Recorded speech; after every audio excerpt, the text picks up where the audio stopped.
So how much treatment do you pull into your day?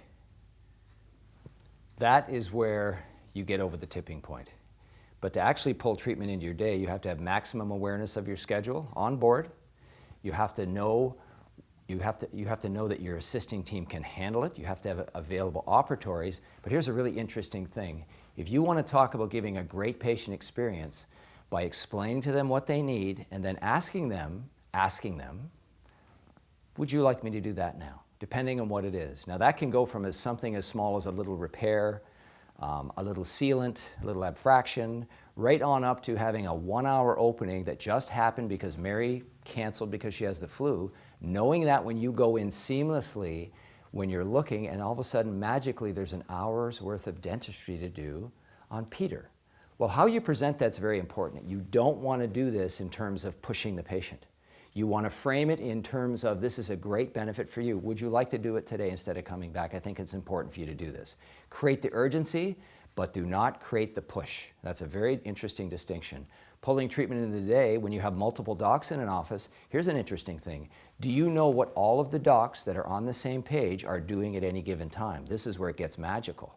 Because if you know that somebody needs a little bit of treatment, and maybe somebody in another area of the office is waiting for anesthetic to work, could they put a patient in to complete some of this minor treatment? Magic. Now, if you know what you're pulling into the day, the next part is, how much does that do to your revenue at the end of the day? You will be absolutely amazed when you get into the mindset of this.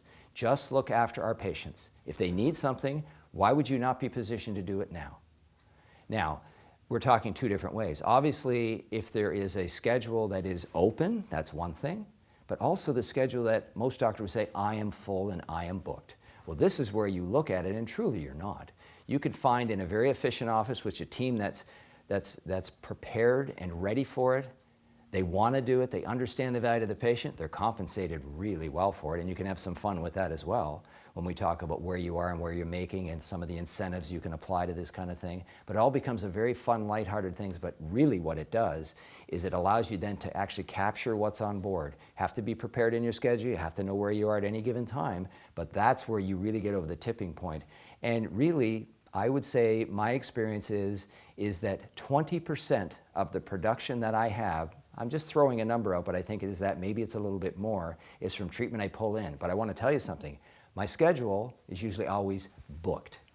And here, at the end of the day, if I look at what my production was on the books versus where I am at the end of the day, I end up pulling probably 20% in from a maximized schedule already, just because we're efficient, I'm aware, I'm prepared, and most important, if a patient needs something done, I will do it. So if somebody needs emergency care, somebody has a chip, could you please do it? Well, I want to tell you want to create loyalty for your patient? If you say, Mary, get in the chair, I'll do it for you now. Well, you sure? No, absolutely, Mary, get in the chair, it's important you do this. I tell you, when you want to create loyalty and keep that flow going from loyal patients that bring more loyal patients in, that's where it goes. And at the end of the day, guess what the reward is? Just made 20% more revenue. Not bad. I'd like to give you a note of caution here, and this applies to multi-doctor offices.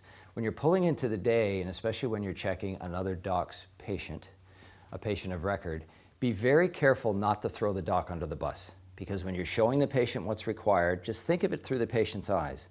They're thinking, Dr. Peter's my doctor, now I've got this nice Dr. Ben coming in and he's doing my check and he's telling me I need this treatment. Be very careful that you're aware of the notes, of what they've been looking for, and this is where your treatment coordinator has to preheat it coming in so you know, you're aware of what's happening, what's been discussed, and most important, if there is something that needs to be done, don't overlook it, but it's all in the language. It's all in the art of the language to look at something and say, here's where it is, and you just need to make sure that it isn't looking like it's in something that the other doctor missed, because that will create unbelievable conflict between the doctors. It'll create mistrust for the patient, and that kind of stuff is really hard to deflate. So there's a little bit of a caveat there, is that you need to pull, but you don't want to push. So if you sense what the patient is hearing from you, and you get the sense that they're comfortable with you, and sometimes that helps with the other team around that they're comfortable with. If it's a new doctor, they haven't seen him before, that's where the team approach is very good. And that's where it's absolutely critical that you're showing this in terms of not just explaining it, but showing it live on the intraoral with an intraoral photograph so they can see for themselves. So here's one follow-up to that little summary. This is really critical because this is where you will absolutely lose a patient. Now, you need to know what their insurance is, what benefits they have. On the spot, real time, this is about being prepared when you go in to do your hygiene check. You need to know what benefits they have. Do they have benefits? Do they have insurance? You need to know where the limits are, where it is. So when you pull that treatment in, what you need to understand is this. Just do it. Here's one mindset, and I love this mindset. And this is kind of a new paradigm shift again, is that if the treatment's there and they need it and you can put it in, do not worry about insurance limits. Just do it. The worst thing that's going to happen is this. It's not paid for. What would you have done anyway? You didn't have a patient there. You would have made the same production. So if you make this plus 0 equals the same thing. Now, here's what happens.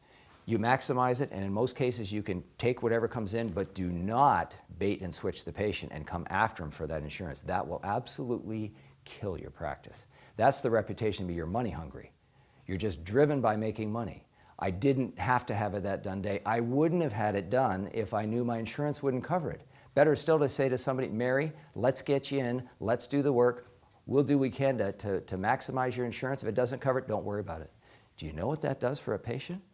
You care about me. They obviously know we need to be paid, but not only care about me, but if you don't get paid from the insurance, you're okay with it. That's powerful, powerful stuff.